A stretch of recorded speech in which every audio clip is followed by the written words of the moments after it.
Hey everyone, it's Fun Around, and my name is Jordan, and we have a unique situation where every single game on Monday has a team that will be on a back-to-back.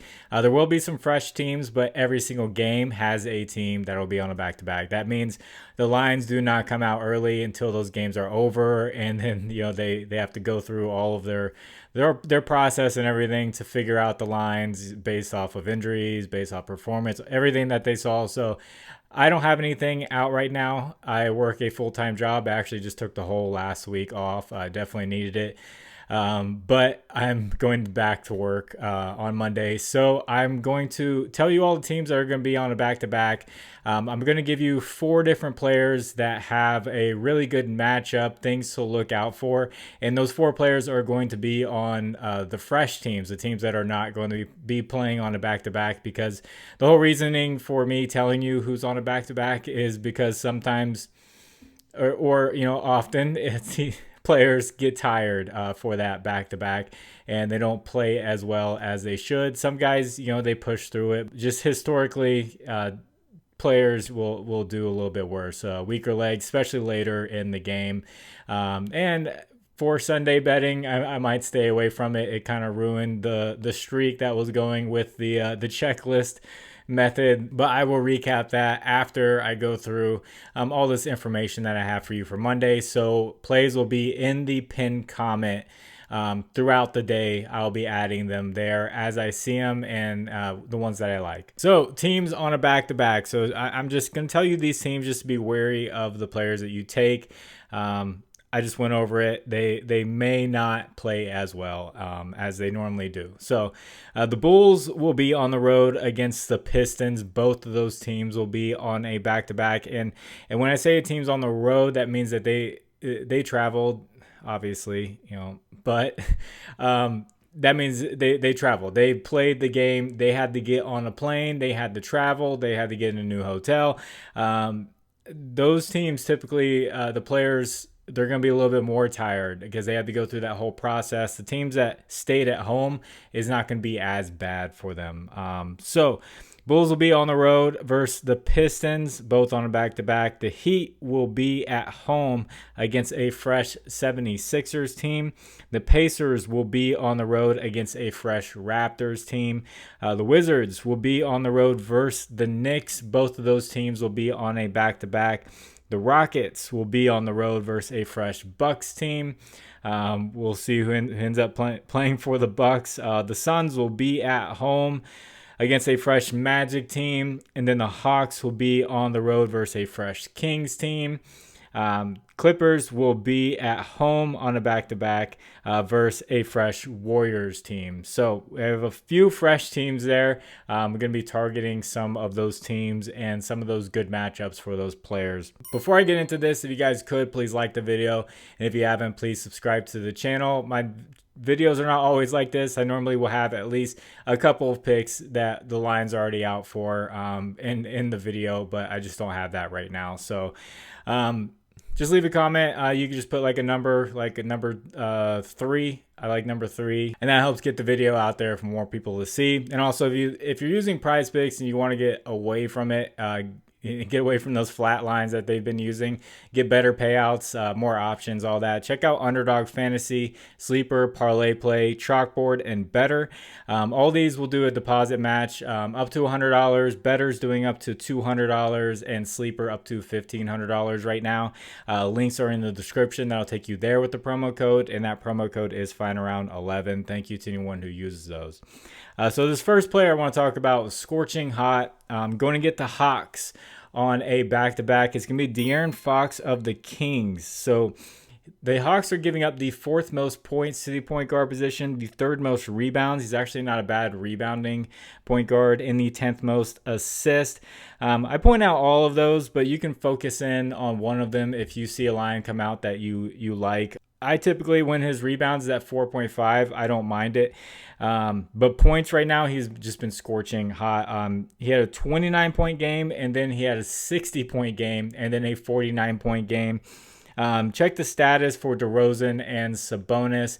If they're both out, yeah, he might go for, another 40 piece, we'll say, or 30 plus at least. Really good matchup in a fast-paced game with the Hawks. This second player, a rookie who has been very surprising this year, is going to be Jared McCain of the 76ers versus the Heat. Moved into the starting lineup at the shooting guard position. The Heat give up the 13th most points to the shooting guard position, and he has been making a lot of three-pointers. Even when Paul George and Embiid came back healthy, it didn't really slow him down. It kind of helped him out. He got more open shots. So they give up the 9th most three-pointers to the shooting guard position. His last 5 games, Embiid and Paul George have been in and out of some of these, but the very last one, they both were there. So he had 18 points, made 4 three-pointers, then he had 27 points, made 3 three-pointers, 23 points, 4 three-pointers, 34 points. They both were out on that one. 6 three-pointers, and then they both came back. 29 points and 5 three-pointers. So we'll keep an eye out where his lines come out at, especially for points and three-pointers made. The third player is going to be RJ Barrett of the Raptors playing against the Pacers. They've moved RJ Barrett down to the power forward position, and Ochai Agbaji has moved to the small forward position. So the Pacers are giving up the 2nd most points to power forwards and the 3rd most rebounds to power forwards. And he's coming off a 25-point, 10 rebound, 15 assists, triple-double versus the Celtics. I know that went to overtime, but he has been playing well, especially with Scotty Barnes out. Really good matchup here in a fast-paced matchup. Should be high scoring. So keep an eye out for his points and his rebounds. You can check out his assists. The matchup isn't as good, but don't be afraid of RJ Barrett, especially if they keep his points line down in the low 20s, 22 and a half-ish. I think that's a good spot for him. And then this last guy is going to be on the Bucks. He's probable to play Giannis versus the Rockets. So the Rockets will be on a back-to-back. They're giving up the 4th most rebounds to the power forward position. Just a random position and a really good stat for them. I checked his history versus him, and he has had 17 rebounds, and 18 rebounds in the last 3 games versus them. And he's just been on a tear lately, rebounding. I think he's 3rd in the league on average for rebounding. So, of course, you could go with his points and whatnot, but definitely the rebounding matchup is going to be there. I imagine we're going to see like a 12.5 line. But the way he's been rebounding, I don't mind an over on that. Could be scary. They make it like 13.5, but hopefully we get like an 11 or 12.5 line. So here's the 4 players that I really like with their matchup. They're all on the fresh team. All the teams they're playing are going to be on a back-to-back, so they can take advantage more of these really good matchups. So keep an eye on the pinned comment. These guys may make it. They may not make it. For me, it's going to depend on how high the line comes out at. So hopefully that was helpful. If you'd like to discuss lines further throughout the day, I have a Discord. Link is in the description. That's free and everything. Conversation will be going on about basketball, about Monday Night Football, all that good stuff, esports. Not going to turn it to a premium or anything like that. It's just good people having good, healthy conversation about their research and everything, putting their slips in, getting other people's thoughts, all that stuff. And then for a recap of Sunday, some games are still finishing up, but I saw the plays that I had. Josh Hart over 5.5 assists. That was in the video. I was getting a little worried. It stayed around minus 105 to plus 100 throughout the day. Like nobody was taking the over. Nobody was making it bump down. So I was like, did I miss something? So he ended up going over that one. And then I had Jalen Johnson over rebounds. He had been on a tear rebounding wise. And this is where I say, Sundays, sometimes guys, they just don't hustle. And it's weird. You get huge blowouts. I think the Rockets won by almost 40 points.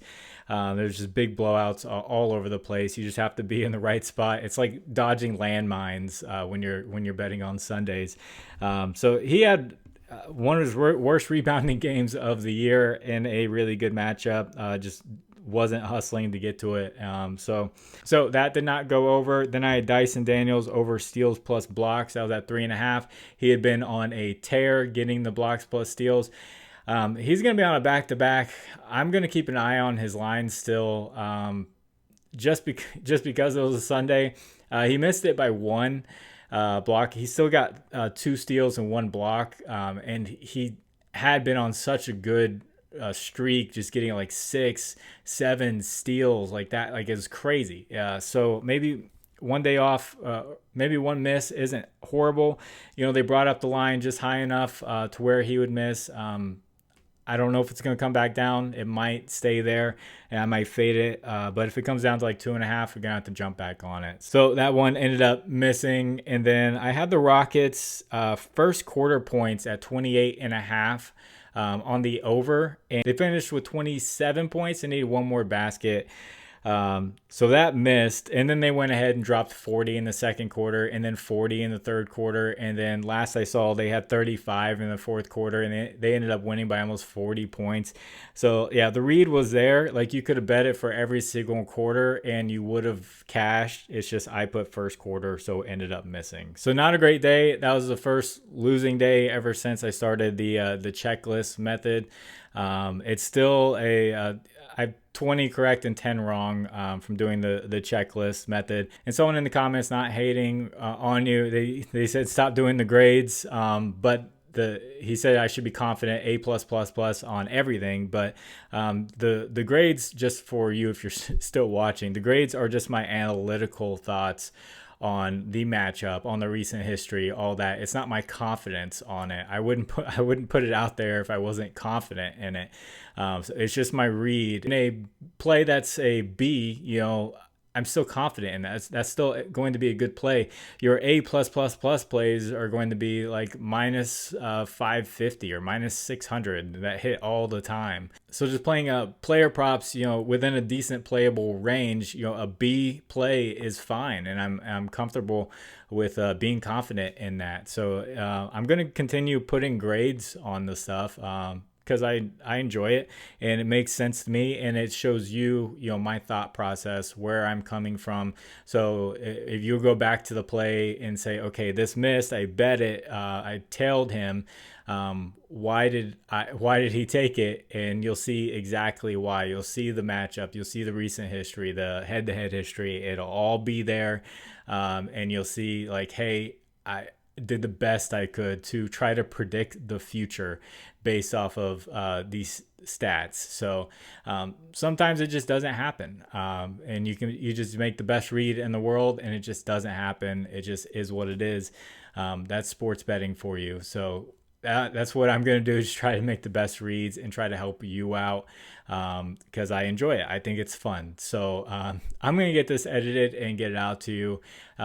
Definitely check the pinned comment. And I will catch you on the next one. Can't wait for that Cavaliers-Celtics game on Tuesday. God bless you all. It's fun around. I will catch you on the next one. Bye.